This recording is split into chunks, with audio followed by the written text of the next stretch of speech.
Hi hello నమస్తే. నేను కృష్ణాంజనేయులు. బుడమేరు అదేవిధంగా కొల్లేరు వీటికి సంబంధించినటువంటి ఆక్రమణలను తొలగిస్తామని ఇప్పటికే చంద్రబాబు నాయుడు ప్రకటించారు. ముఖ్యమంత్రి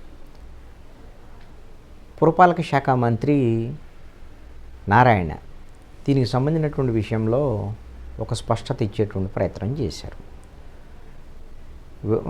బుడమేరు వల్ల విజయవాడ నగరం మునిగిపోవటం, విజయవాడ నగరంలో 3 లక్షల మంది వరద బారిన పడటం, గతంలో ఎన్నడూ లేనంత విపత్తు, 100 మంది వరకు చనిపోయారనేటువంటిది ఒక అంచనా. ఇంకా దాని మీద లెక్కలు తేలలేదు. తీవ్రమైనటువంటి ఆస్తి నష్టం జరిగింది, కొన్ని కోట్ల రూపాయల ఆస్తి నష్టం జరిగినటువంటిది.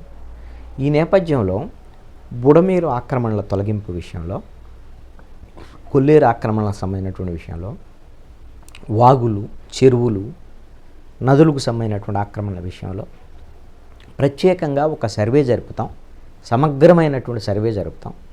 సమగ్రమైనటువంటి సర్వే జరిపి ఆ బఫర్ జోను, అదేవిధంగా వరద నీరు వెళ్లకుండా అడ్డుకునేటువంటి కట్టడాలు ఏమున్నాయి ఏంటి అనేటువంటిది ఇది తేలుస్తాం. ఈ సమగ్ర సర్వే ద్వారాగా తేల్చి వాటిని చట్టబద్ధంగా కూల్చేస్తాం, తొలగిస్తాం అనేటువంటి విషయాన్ని మంత్రి నారాయణ చెప్పారు. అంటే బహుశా ఇప్పుడు ఆల్రెడీ వరదలు కొనసాగుతున్నటువంటి నేపథ్యంలో ఏలేరు వరద, ఉత్తరాంధ్రలో భారీ వర్షాలు, ఇవన్నీ ఈ రోజున గోదావరి జిల్లాలకు వెళ్తున్నారు ముఖ్యమంత్రి చంద్రబాబు నాయుడు. కాబట్టి ఈ వరదలకు సంబంధించినటువంటి ఈ పరిస్థితులన్నీ ఒక అదుపులోకి వచ్చిన తర్వాత బుడమేరుకు సంబంధించినటువంటి ఆక్రమణల మీద, కొల్లేరు ఆక్రమణల మీద ఆంధ్రప్రదేశ్ ప్రభుత్వం చర్యలు తీసుకునే దానికి అవకాశం ఉండొచ్చు. అయితే చట్టబద్ధంగానే మేము చర్యలు తీసుకుంటాం ఆక్రమణలు నిర్ధారించి అనేటువంటి విషయాన్ని మంత్రి నారాయణ చెప్పారు.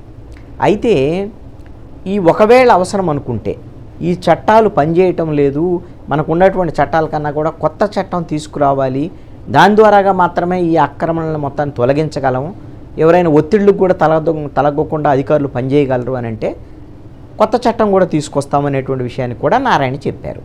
అంటే హైదరాబాదులో హైడ్రా తరహా ఒక ఐపీఎస్ ఆఫీసర్ని పెట్టి హైడ్రాకు పూర్తి అధికారాలు ఇచ్చి, దాంట్లో పోలీసు అధికారులను కూడా ఉంచి, కొంతమంది ఎన్ఫోర్స్మెంట్కి సంబంధించిన జిహెచ్ఎంసీ అధికారులను పెట్టి, ఈ విధంగా రెవెన్యూ, సర్వే విభాగము ఇలాంటి వాళ్ళందరినీ పెట్టేసి ఎక్కడా కూడా లీగల్గా కూడా ఇబ్బందులు రాకుండా అక్కడ హైడ్రా చెరువులకు సంబంధించినటువంటి ఆక్రమణ మీద చర్యలు చేపడుతున్నటువంటి విషయం తెలిసింది.